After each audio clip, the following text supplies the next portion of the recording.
Now, next is my favorite part, mascara. A precious 11-year-old girl, full of personality, full of life. Comment if you like the makeup that I chose. But tragically, her life would soon be cut short. She got off the bus, came into the house, her father shot her right in the chest. Sixth grader Tamia Batts was like most girls her age. Hey YouTube. She loved playing with makeup. Today I'm going to be doing a makeup tutorial, what I have always wanted to do. Her favorite color was pink. And the color I'm going to use today kind of matched my outfit. And she loved to show off for the camera.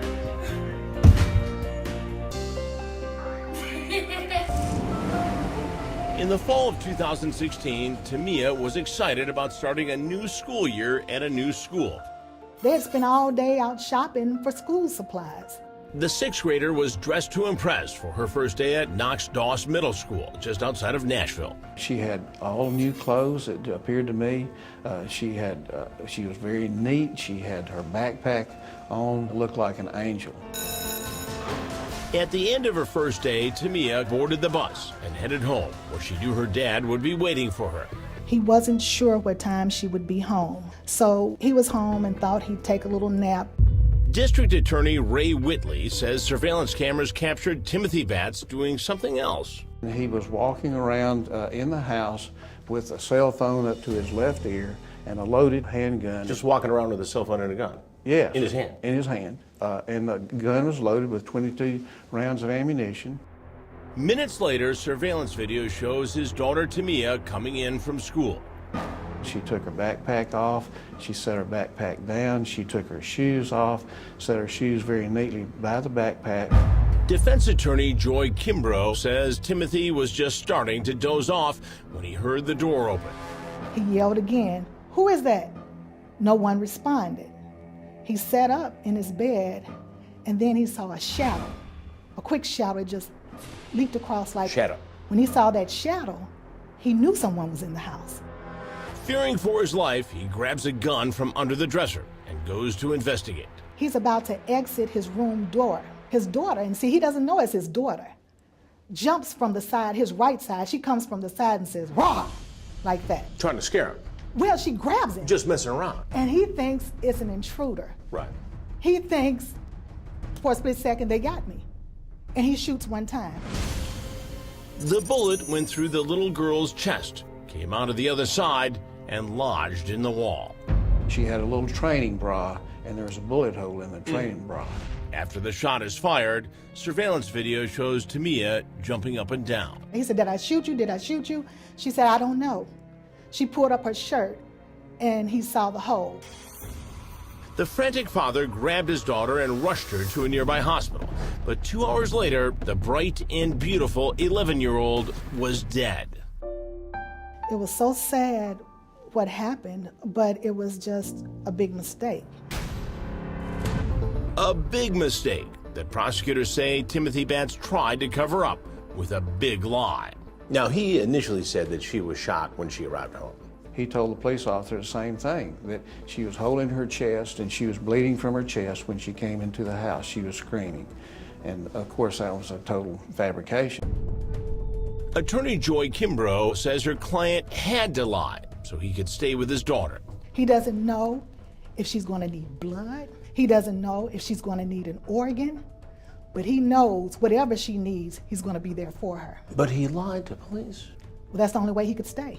Given his criminal record, she says Timothy believed if he told the truth, he would have been arrested immediately. And this last father-daughter conversation would have never happened.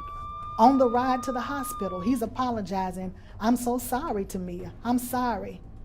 She said, "Daddy, I know it was an accident. Daddy, I'm not mad at you." That's haunting, that she was alive all that time only to die at the hospital. Timothy didn't keep up the lie for long.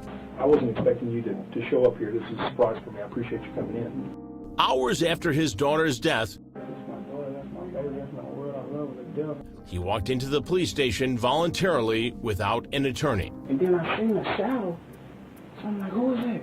and explained how he had mistakenly killed his firstborn child. And then as I'm creeping, Somebody just jump out. He promised to fully cooperate with investigators, and he had one request. Would you please let me stay out long enough to bury my little girl? And what did they do? They arrest him, and he's given a $1 million bond. An amount he couldn't afford. Why do you think that was? I don't know why he was treated differently. Do you think it was because he was an ex-con? Ex-cons get bonds all the time. Timothy Batts was charged with reckless homicide, possessing a firearm as a felon, and tampering with evidence. What happened next stunned prosecutors. That courtroom was packed with Timothy Batts supporters, and we had a dead 11-year-old girl that hadn't even been buried yet. There was suddenly a groundswell of support for the embattled father. Thousands signed a petition asking for his release. Ultimately, a judge reduced Batts' bond to $500,000. A lot of his supporters got together and people pooled their money. The father of four made bail and was out in time to attend Tamia's funeral, but his freedom didn't last long. He apparently had an affinity for cocaine, for drugs, and that came back to haunt him. A month after his release, Timothy's bond was revoked.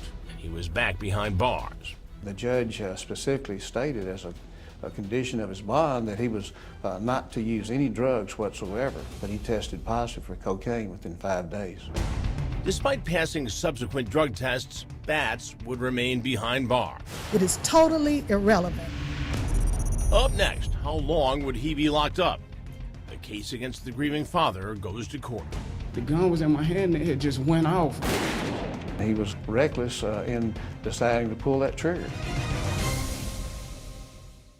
She was like, Daddy, just tell me this a dream. Daddy, tell me it's a dream. And then I was like, I just kept on telling her, I'm sorry, Tamil, I'm sorry. And then she was like, I know. She like, I know it.